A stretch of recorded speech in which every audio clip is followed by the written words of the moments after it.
Hello and welcome to another episode of Coach Toya Live. I'm your host, Coach Toya.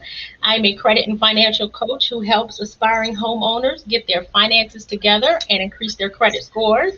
So everyone knows this show we talk about all things credit and home ownership and finances and just everything related to the whole home buying process. My goal is to make sure that everyone who follows me understands the process of getting started with home ownership and that credit is the first part, but then once you have the credit part taken care of, then there are other things that come into play after that. So tonight we are talking to my longtime friend and the queen bee, I call her, of real estate in Charlotte. Miss Helen, we're going to be talking about the things that are going on in the real estate market because I'm hearing that there's just a lot of craziness going on out there, Helen. So welcome and tell us a little Thank bit more you. about you. And let's talk about what's going on and how can people navigate this craziness. Awesome. So my name is Helen Edwards Jackson. I am the owner of Upsurge Realty. I have been in business for about 6 years now. My firm currently has about 32 agents. We focus and specialize in community, culture, and collaboration. So it has been quite interesting here in the last year after COVID-19, just kind of getting adapted to the new real estate and understanding, how the market has changed due to supply and demand, and how COVID-19 has actually affected all aspects of life, including housing. Wow. So Helen, how long have you been in real estate? So I've been in real estate for 6 years. Almost a decade, I feel like it's been longer than 6 years. And together, my team and I, we do have more than 15 years of experience, all together in compilation with all of the agents at our firm. That is amazing. So have Yeah. you ever seen anything like this before? What's I going on have in I have not. When I started in business, it had already passed the downfall that had experienced. So I totally missed that when I went into real estate. I do feel like this downturn is a little different than the crash that was experienced before. This is a different type of downturn, in my opinion, in that the market didn't crash where houses are no longer being sold. It's more of a crash where there's just not enough owners ready to put their home on the market and finding out where are they going to go. So it's quite different than, not homes to sell versus there are homes to sell, but then they're just not sure as to their next step in their life. So what is going on? We're hearing about things, but what's really going on? From my understanding, my opinion is that the inventory is low, and inventory is low across the United States. And in order for it to be more inventory, there either has to be more houses being built or there has to be more sellers ready to sell their homes. But then that goes into if the seller sells their homes, where are they going to go? Are they going to go to an apartment or are they going to go to another home? Land is not being reproduced. So there's only so much land as to where they could build new homes at. Of course, they have to wait for infrastructure changes. They have to wait for, approvals and things from the city and counties that they may be wanting to build in order for them to progress. I will say that I think that the economy is catching up with the builds. I know, for instance, in where I live in Southwest Charlotte, I'm seeing a lot of new construction coming up. I'm seeing townhomes. I'm seeing single family homes that are coming up where there is a lot of land. Whereas where it used to be a lot of trees, they're now cutting down those trees. So of course that's going to force wildlife out of those habitat areas. But they are cutting down a lot of trees to actually build more houses. So I think that they are beginning to respond for that. I don't think that it's always going to be a seller's market. There's no way that it could possibly just remain a seller's market. So sellers better, get the money while they can, because sooner or later it's going to be back in the buyer's hands and they won't be able to, list these houses at ridiculously high prices or cause buyers to go into negative equity. Gotcha. So let's talk about that. So I'm hearing that there are people, if you're looking to purchase a home, in order to even begin to bid, a lot of people are bidding $20,000, $30,000 plus over asking price. Is that really the case? What do you see going on? Yeah, that is actually really the case. We're seeing anywhere between 10 and on up to 30 or 40,000 more than asking price. But what's more importantly is not what the asking price is. It's more important to know what the home is worth. So as real estate licensees or professionals or brokers, we're not licensed appraisers to actually give you the value of the home. But what we do use is the theory where we take a look at the last closed homes that have closed in the vicinity within 1 mile within the last 6 months, which is kind of still the same concept that the appraisers use. And then we provide that to our buyers as a comparative market analysis so that they can see what those last homes closed for. I think it's important that as a buyer that you ask your licensed broker or realtor for a comparative market analysis so that you can make an informed decision. And also consider, how long do you plan to stay in the home? Is this going to be a forever home, or is this a home that you're just passing through? If it's something that you're just passing through, it may be something that you might want to not, be so aggressive in this market right now, because the loss will really be yours in the end. The sellers are going to get, the most money. And then you're going to get ready to sell the home once you get ready to leave in 2 or 3 years. The market is not going to change that much that you can take back the overage that you put in, as well as have finances to pay the broker that may be listing your home.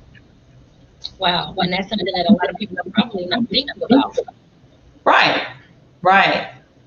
So that totally is a conversation that those buyers that you need to have with your broker. And explain to them, what your plans are, so that they can kind of help to guide you in that process. It still is ultimately your choice, but I feel like, you should be given material information to make an informed decision. So what happens if, let's just say I'm ready to purchase, because, I have people, who come to me for their credit. Now they're like, okay, ready to go out in the market. What are you telling these people? If I was to send them over to you to start home buying, what does that conversation look like starting out now versus like what it did before? So I think the first question would be, again, what does that purchase look like? Is this a long-term home, or is this something that you're going to want to, decide to move in 3 to 5 years? Give them a realistic picture. We can't gauge the market as real estate brokers to say, well, if you move into this home, I know for a fact that the market is going to turn and you're going to have appreciation instead of your value depreciating. We're not in a position to give that type of analysis. We're going to need a market expert. We are market experts in that we do sell and negotiate and write contracts for you on your behalf, but real estate brokers in the state of North Carolina and South Carolina are not supposed to be given giving you like a market analytic to say that we know that this is what's going to happen on the market, because no one knows. Like that were the case, we'd be able to say, next week it's going to turn, and, all buyers hold off and don't put any offers in until next week because we know it's going to happen. Unfortunately, we don't have the crystal ball to do that. So again, what we would talk about is, what is your plan for how long you plan to stay in the home? The next thing that would be very important is making sure that your finances are in line, because you can certainly expect that there will be bid wars. And knowing that there will be bid wars, that means that you need to have the money to bid over asking price or over the appraised amount. You also need to have your closing costs and your down payment. So let's kind of look at a scenario. If the home that you're looking at is $200,000 and you put an offer because it's bid wars and they tell you highest and best, that means you need to come in and put in your best offer. Your contract in the state of North Carolina states that the offer that you are submitting is not contingent upon an appraisal. Therefore, this verbiage about putting on an appraisal addendum to kind of escalate the transaction is actually not necessary or appropriate, because the contract already addresses that the buyer is aware that their offer is not contingent upon appraisal. That means that the offer that you're submitting, you're willing to pay exactly what you submitted when the seller Right. accepted your offer. You kind of also have to think about that if you were the seller and you had, 50 buyers coming in and the house is for 200,000, one is putting it in for 240, another's putting it in at 205, somebody else is putting it in at 215. If you took the offer that was for 240,000, you, the seller, you already know that the house is not going to appraise. Right. The listing agent knows that the house is not going to appraise. Your buyer's agent should be educated enough to provide you with analysis so that you too already know that the house is not going to appraise. What seller would be willing to decrease their price after the appraisal comes in because now, oh, the house didn't appraise at 240, it appraised at 200 where you had it listed at.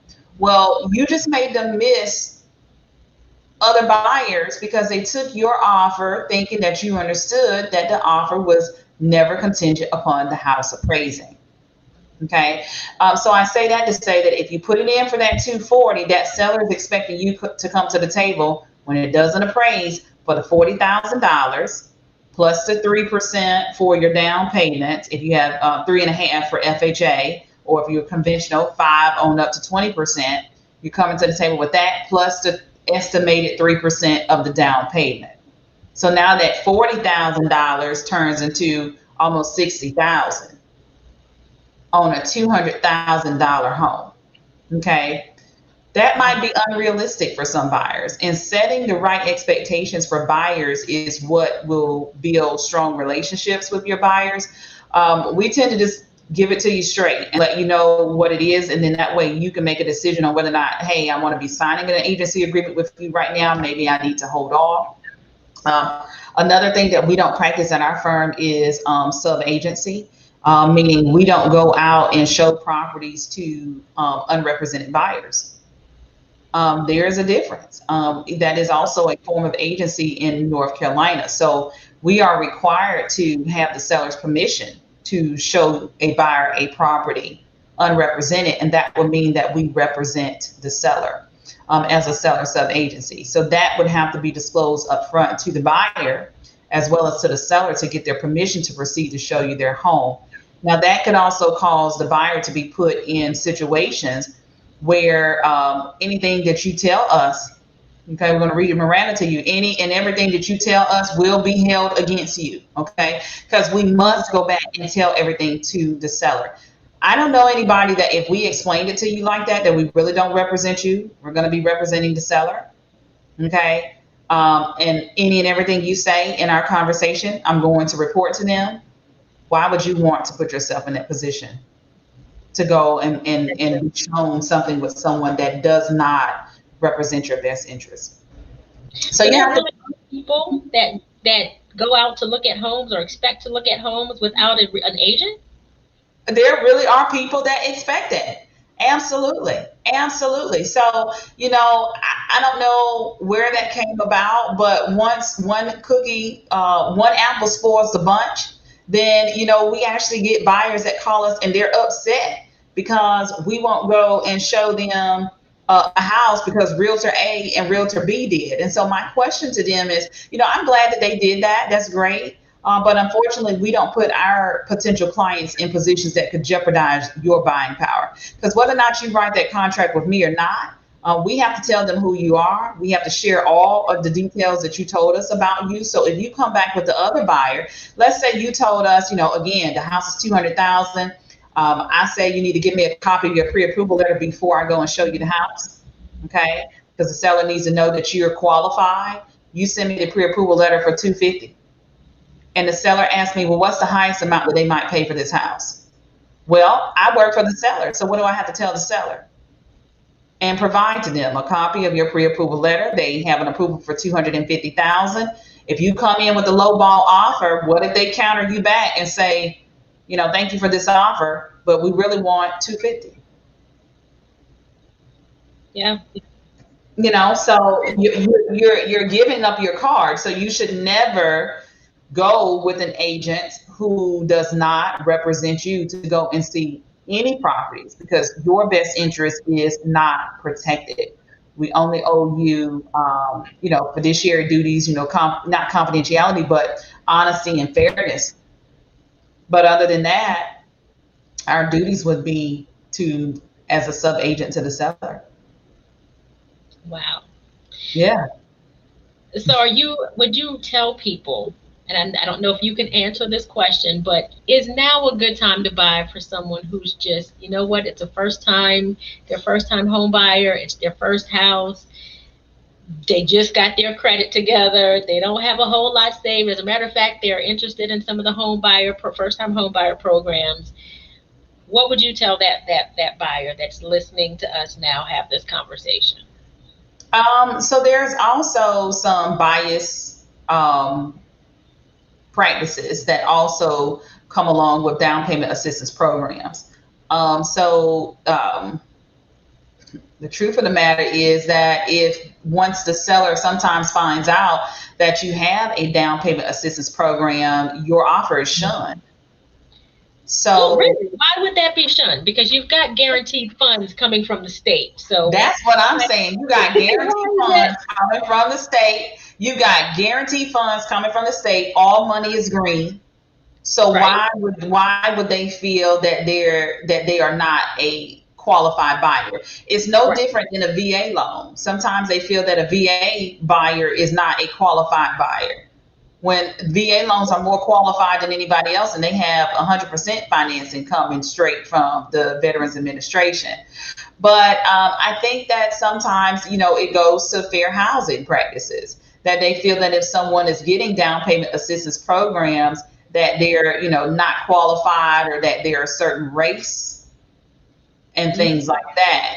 It's negative connotations that come with down payment DPA assistance, or they may consider it like uh, the other housing, that Section 8 or something like that. But at the end of the day, it doesn't matter, because the money is green. If they're qualified, they're qualified. It's not up to the seller to try to figure out who you are, your background, where you came from. Were you ever on any, government assistance programs, or any of that? The programs are there to help people so that they can have generational wealth. Yeah. That's something that I personally have fought for in my local industry, that I felt that the requirements, or the questions when they ask you for your buyer representations, that buyers were actually, and it was evident that those buyers were actually being discriminated against. Right. Do you think it's that, or is it more of the time frame that it's taking? Because if there are people who have a conventional loan, or they're ready to spend 30,000 more, and then another buyer has to wait on the approval from whatever program, it takes a little bit longer when No, you. it doesn't take any longer. 30 days is 30 days. Okay. So the So there contract would, is. most times still be written for 30 days with a 14-day default in the state of North Carolina. We do also serve South Carolina, so there are some differences in South Carolina in the way that the contract is, where they don't have the default that allows that if some hiccup were to happen, for instance, with down payment, or sometimes it's not even down payment, maybe the seller's not ready to close yet. Either party would have an additional 14 days to delay the closing. South Carolina doesn't just automatically give you that, kind of expecting that a hiccup should occur. But it is not that down payment assistance programs take longer to close than any other program or any other loan. That's something that, again, is something that a green light should be shined on, because whether or not you have down payment assistance, or whether or not you're getting FHA, Federal Housing Administration, or VA, Veteran Administration, or conventional, those are all Freddie Mae, Fannie Mae products. Those are all government-backed loans, unless the bank is financing their own money. So again, that is a misconception and a misunderstanding, and that's where people need to be educated. All of the money for housing comes from the Housing Administration. That's federal dollars. That's like government money. Wow. Yeah. I don't know why I thought it would take longer. That's why I thought, well, maybe that's the issue with, they didn't want to wait until the funds came through, or until approval came around, or whatever. No, it doesn't take any longer.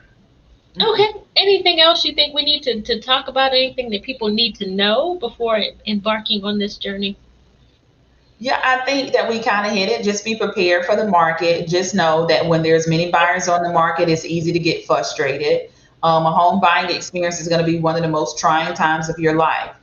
So it is a very, very stressful time. So Even it's when just it's not a pandemic. So I can that's exactly imagine. what I was going to say. Even when there is not a pandemic, you can still, expect that it's going to be, stressful. So, in knowing that, go in with a clear mind. Just go in with expectations that your house will come and that nothing good will be withheld from you. So, if it was intended for you to have it, can't nobody else get it. I don't care how many buyers that's out here. If it's intended for you, that's your house. You are going to get your house. Just stay focused. Keep your credit scores where your credit scores need to be. Stay in line. Don't go out making those purchases that coach tells you not to make while you're going under contract or while you're pursuing the dream of home ownership. Get yourself with an experienced agent. Ask a lot of questions. Be informed about the decisions that you're going to make. And just watch your money and mind your business. There you go. And don't go starting a new business right before you trying to Don't buy. go start a new business. You got to wait to do all of that stuff Everybody after you do get your that. home. I'm like, why would Yes, you do that? absolutely. Yeah. All right. Well, it's Well, always thank nice to you. chat with you. I don't get to see you the way I used to when we first got started and I doing know. buyer seminars and all that. But it's always good to check in and see how things are going and Absolutely. proud of what you have done in your new Thank you business. so much. And I'm proud of you as well. Proud of you as well. And we do have to drum those back up. I was talking to some of my agents about, doing the home buyer seminars because it is definitely It's what helped needed. my business to take off. So I'm not, I never tell anybody that that's something that you should not do. There's not any clients that we turn down because I know exactly where I started. And so you got to be able to bring it out of the mud. And so we're there to help all buyers. And I don't think a lot of people are doing it anymore. And you can They even do a lot of are. things virtual now, but it's rare that you find people in our space who are willing to go in and put in the work, like to really take our Saturdays and educate people. And there are people who call me Absolutely. now. I met you 4 years ago when you were doing I the didn't think, at birth yeah, for real. but I was consistent with it. I definitely hung in there doing it for probably about a year and a half or Yeah, more. That we were there every yeah, single Saturday, educating people, educating people, educating people, and it is still about that. So that is definitely something that I do look forward to amping back up. And now, whereas we didn't do things virtual, we talked about it then a long time ago, but we was like people wouldn't be able to get with that. It's definitely never something would. that, yeah, like now there's Yeah, multiple ways of how you can get information out to the public. absolutely. All right, well, we will be in touch and putting Thank you in the. you. And until next time, we'll tell everyone how they can reach you and get in touch with you, and then we'll close out.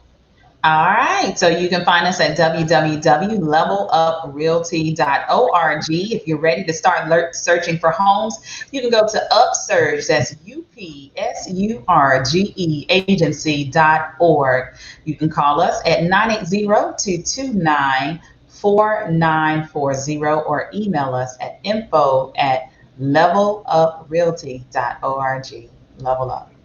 All right. Well, we will do that. Thank you guys for sticking in with us, and we will see you next time. See you next time.